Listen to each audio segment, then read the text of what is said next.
Salve peixeiros, com muita honra, sejam bem-vindos a mais um vídeo do canal SFC Raiz, agradecendo como sempre de coração o número de inscritos da página, mas se estiver vendo pela primeira vez, desta força também, seja mais um membro para ajudar a desenvolver conteúdos deste espaço mais que 100% santista.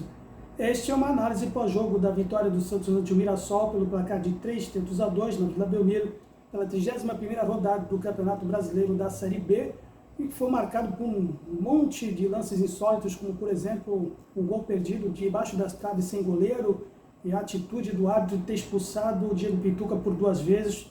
Mas enfim, o que importa foi que a vitória veio finalmente, com o Santos aproveitando o segundo tropeço seguido do Novo Horizontino, que além de ter perdido no meio da semana com o América Mineiro, ao mesmo tempo que tínhamos a oportunidade já de retomar a liderança contra o Goiás, mas perdemos.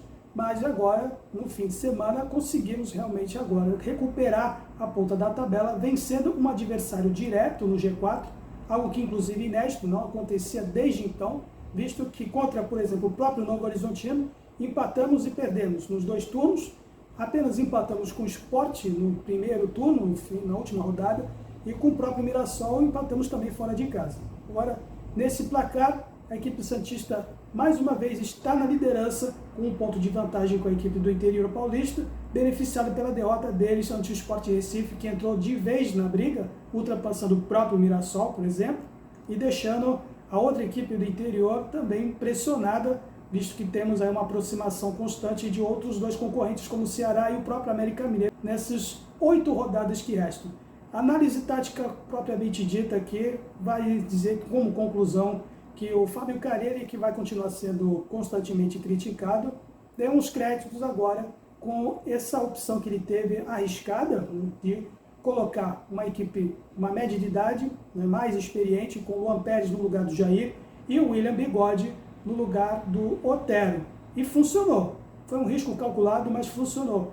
E com todas as críticas que hoje se acumulam com relação a ele, desta vez ele pode ter agora na prerrogativa de dizer, olha, eu ganhei o jogo com as minhas opções, com os meus jogadores, com o meu elenco, eu tenho ele na mão e quer queiram ou não, o trabalho está sendo feito, né? Ainda que ele está sendo vaiado, inclusive chegou a sair do campo, inclusive na corrida, no vestiário no final da partida, talvez para evitar de tomar as vaias, mas enfim, hoje, pelo menos, dá para se dizer que Carille acertou, foi muito eficiente nas decisões dele e com certeza os 2 jogadores que ele apostou foram os melhores em campo, que foram o Luan Pérez e o próprio William Bigode, que funcionou inclusive na pressão da saída de bola, uma diferença que não se notou na partida diante do Goiás, logo no começo da partida, com a presença do Diego Pituca, que foi importante para ocupar aquele espaço,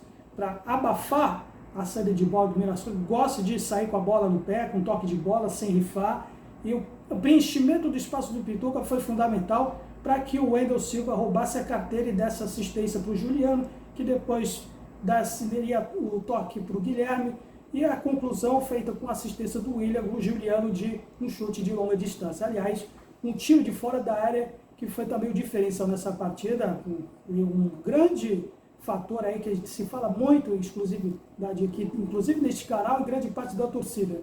Um time do Santos que não chuta e desta vez conseguiu fazer esse recurso para abrir o marcador.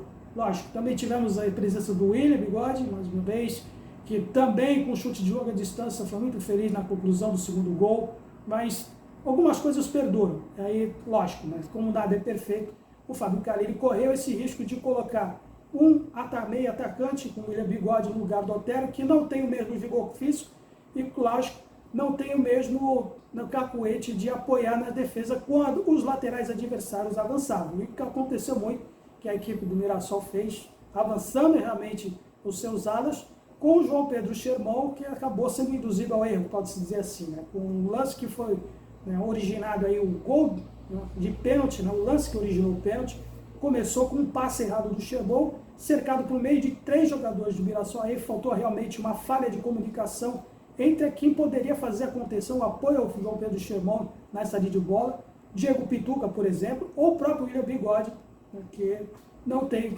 repetidamente dizendo, a mesma atribuição que tem o Otero. E aí o que aconteceu foi um pênalti marcado logo depois da nossa abertura do marcador, como 1-1.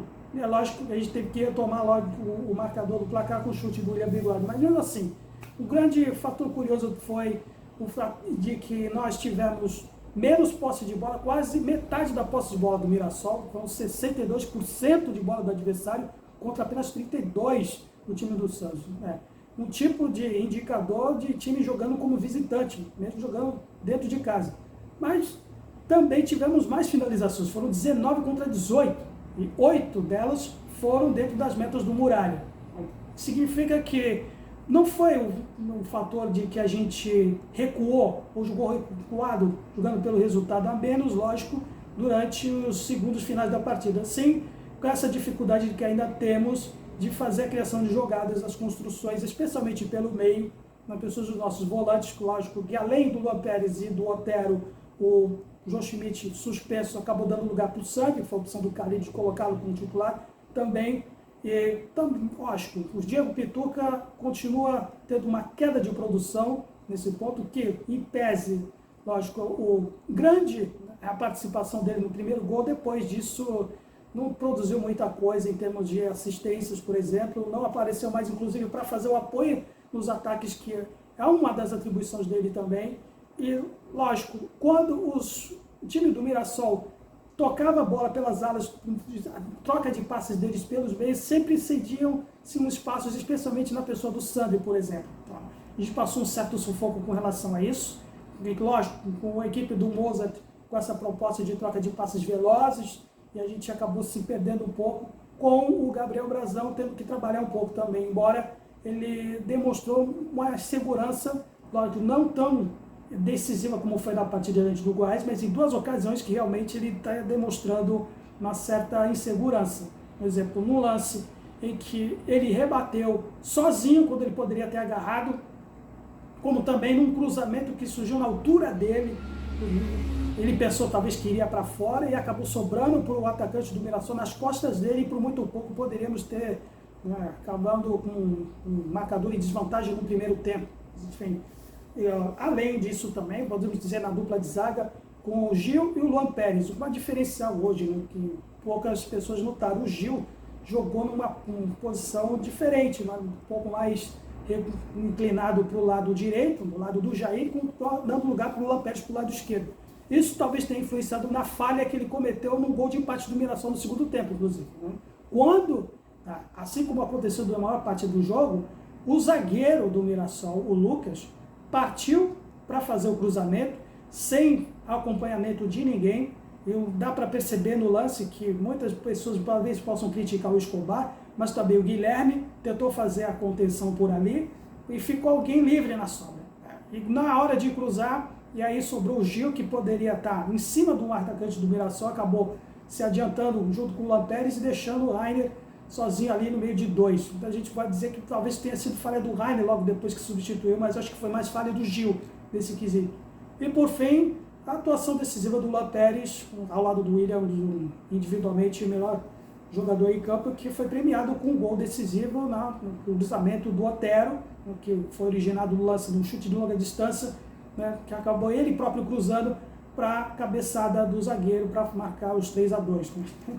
Uma menção aí também, outra coisa individualmente, dizendo que o Juliano é o nosso atacante de fato de direito, por exemplo, foi o marcador do primeiro gol, e depois teve também outra queda de produção, não conseguiu criar muita coisa, assim como o próprio Wendel Silva teve uma participação também no primeiro gol, mas foi muito apagado, muito anulado com a marcação adversária, e foi até merecidamente substituído pelo Júlio Fruc, embora, lógico, o Júlio Fruc tem uma movimentação diferente da do Wendel, não se mexe tanto como o próprio Wendel Silva, é aí que é o defeito dele, e acabou entrando numa circunstância que o Santos estava mais precisando segurar o resultado do que propriamente criar.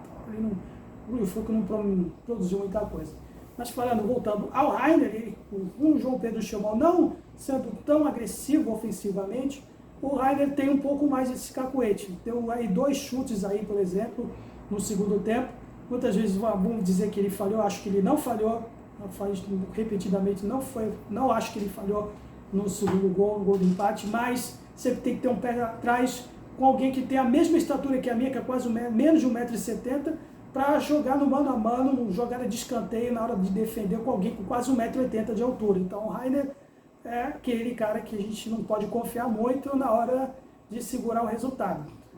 Ficou marcado com alguns lances anteriores, mas dessa vez, ao contrário do que muitos dizem, acho que, na minha opinião, não comprometeu. O Sandri, ele teve uma certa perdição aí nos momentos em que deixou os meias do Mirassol sozinhos, mas fez aquela propositura que o Carille fez, por exemplo, na hora dos desarmes, saiu, talvez, certamente por parte tática, conforme o Carille disse na coletiva de imprensa, para o retorno do Alisson. Na sua vez aí, depois de um ano parado, o Alisson voltou para fazer aquele feijão com arroz de proteger, né, e sem ritmo de jogo, né, foi louvável, inclusive, o retorno dele. Até não se esperava que o Alisson voltaria, mas pelo menos hoje dá para se ter aí como uma opção, já que provavelmente, um próprio Carille disse, o Sandri sentiu e pode não ser relacionado contra a Chapecoense. Com o retorno do João Schmidt, o Alisson acaba sendo aí uma segunda opção na partida aí da próxima,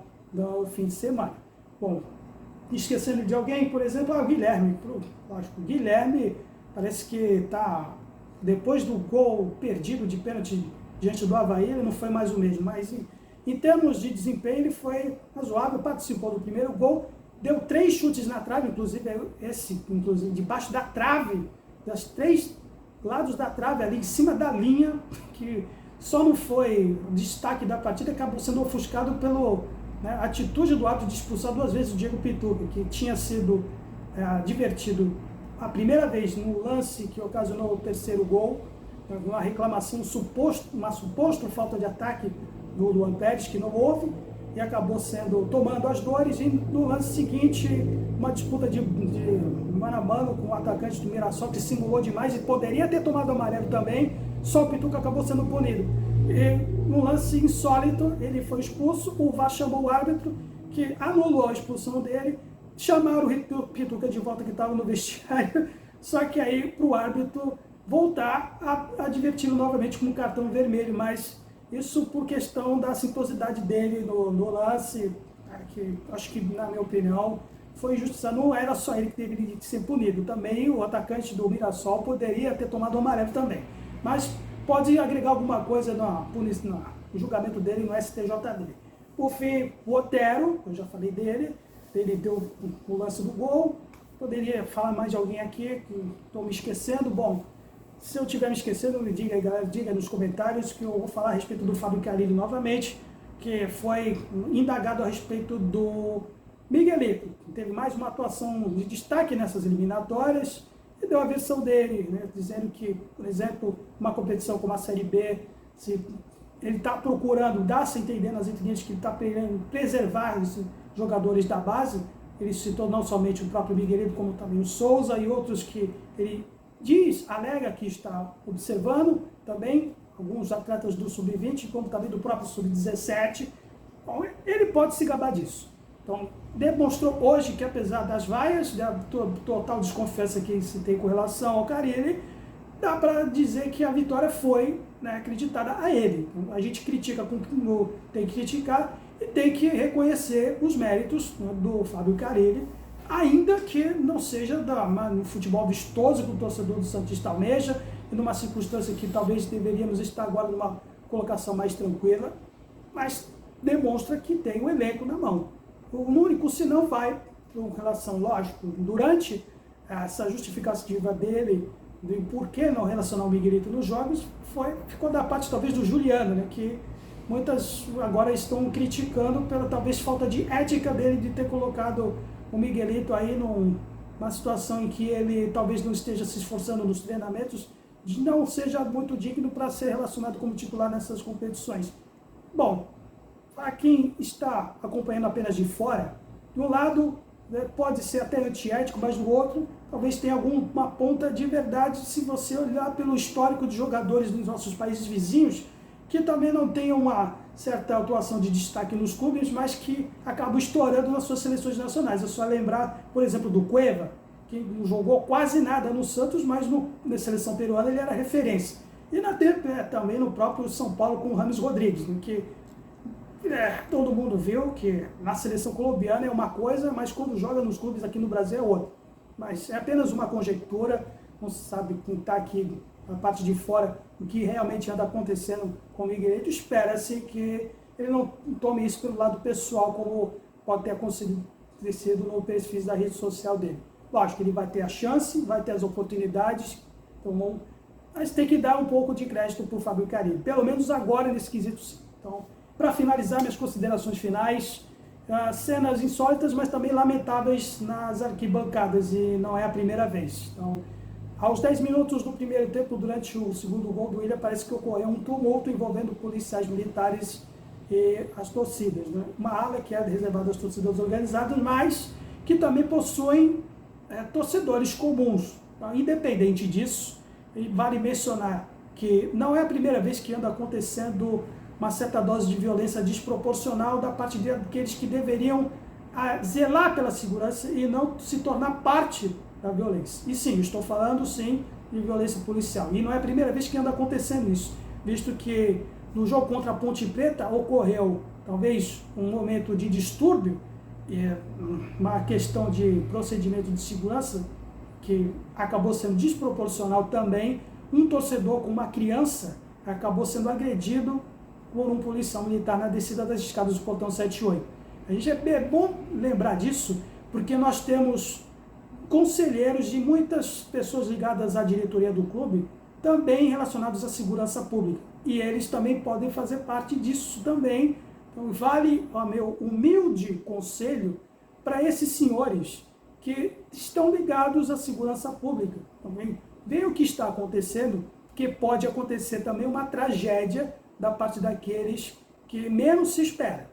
Então, vale essa menção e é isso, galera. Por enquanto é só.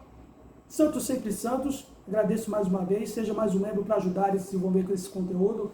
E assistindo até o final. Valeu! A ditadura acabou! A ditadura acabou! A ditadura acabou! A ditadura acabou! A ditadura acabou!